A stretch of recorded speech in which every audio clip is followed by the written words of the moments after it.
All right, welcome back. Today, we're diving deep into the state of generative AI in 2025. And let me tell you, the story isn't just about things getting bigger and faster, it's about a massive power shift that's happening right under our noses. We're going to break down the billions of dollars pouring into this space, we'll reveal the surprising new leader in the AI model wars, and we'll get into the urgent ethical questions that come with all this power. So let's get right into it. First things first, you gotta follow the money. Because in the world of AI, the money tells you pretty much everything you need to know. Right now, companies are spending a jaw-dropping $8.4 billion a year on AI model APIs. We're not talking about hype anymore. This is a full-blown gold rush, and enterprises are all in. And just to give you a sense of how fast this is all moving, look at this. Just 6 months ago, that number was $3.5 billion. It has more than doubled in half a year. I mean, that is just a breathtaking rate of growth and adoption. It's kind of hard to even wrap your head around. So yeah, that brings us right to our first section, AI's 2025 gold rush. Because what that massive spending jump really shows us is a critical shift. Companies are moving way past just experimenting. They're not just dipping their toes in the water anymore. They're pushing AI into production, running real-world applications at a massive, massive scale. So the big question is, who's building the engines for this gold rush? Well, that takes us inside the engine room, where all the foundational models, the huge LLMs that power everything, are battling it out for dominance. And believe it or not, there has been a major shakeup at the very top. And check this out. This is the big story. According to the latest Menlo Ventures report, there's a new king of the enterprise. Anthropic has surged to a 32% market share, pulling ahead of OpenAI, which is at 25%. And remember, OpenAI had half the market just 2 years ago. And you can see Google is also growing strong, right behind them at 20%.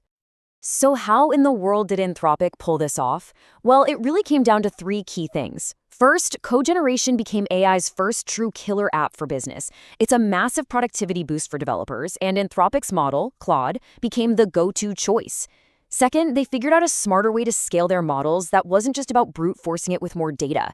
And third, and this is a huge one, they mastered training AI to act as agents, turning them from just chatbots into tools that can actually do things inside a company's workflow. Now, this chart reveals something absolutely crucial about the market. You'd think price would be a big deal, right? Well, it's not.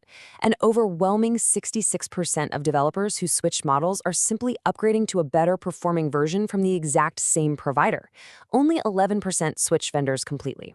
The takeaway here is crystal clear. Performance is everything. And that creates this relentless, nonstop race to have the most powerful model out there. And this quote from a developer really gets to the heart of why open source models are having a tough time in the enterprise space. It says it all. They'll play around with open source for proofs of concept, but when it's time for the real world, when performance is on the line, they switch back to the more powerful closed source models. When it comes down to it, performance just trumps openness. Okay, so we've seen the money, we've seen the new market leaders down in the engine room. Now let's move on up and look at the incredible tools and applications that people are actually building with these powerful models. So this whole creative explosion is basically being powered by 2 main types of models. You've got diffusion models. Think of them as the visual artists that can turn a simple text prompt into a stunning image. And then you have auto-regressive models, which are the language engines behind things like ChatGPT that generate text. The real magic, and honestly, the biggest challenges, are happening where these 2 worlds start to collide. And the power of these things is just, well, it's staggering. Here, you're seeing AI-generated art that perfectly mimics the very unique style of a human illustrator, Holly Menjert. And this is exactly where the tech goes from being a cool tool to a really complex ethical dilemma. It raises these huge questions about copyright, about consent, and about the nature of creativity itself.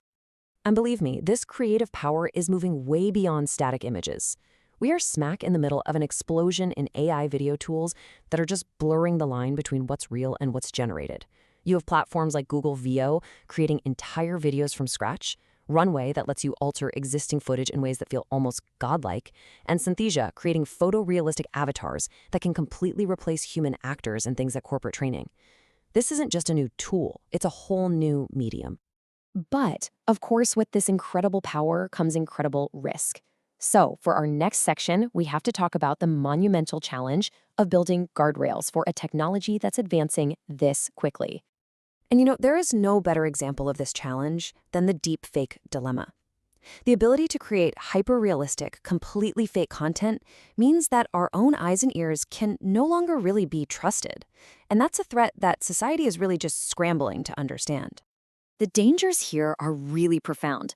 Deepfakes can be weaponized to spread political misinformation, to create fake news to ruin someone's reputation, or to generate truly horrific, non-consensual content. And this isn't just a theory. During the invasion of Ukraine, a deepfake of President Zelensky was actually circulated, falsely showing him telling his soldiers to surrender. So in response, regulators are scrambling. The biggest effort so far is the European Union's AI Act, which takes a risk-based approach, as you can see in this pyramid here. The most dangerous applications, like government social scoring, are just banned outright. Then you have high-risk systems, like AI used in hiring, which face super strict rules. It's really the world's first major attempt at writing a rule book for artificial intelligence. And that all brings us to our final section, the road ahead. The story of generative AI in 2025 is really a story about this fundamental tension. It's a race between this breathtaking innovation on one side and the urgent, desperate need for responsible regulation on the other. Which really leaves us with the central question of our time, doesn't it? These models aren't just getting better, they're getting better exponentially. As this technological wave just continues to build and build, the ultimate challenge is whether we as a society can possibly develop the ethical frameworks and the legal guardrails fast enough to steer it toward a future that actually benefits all of us.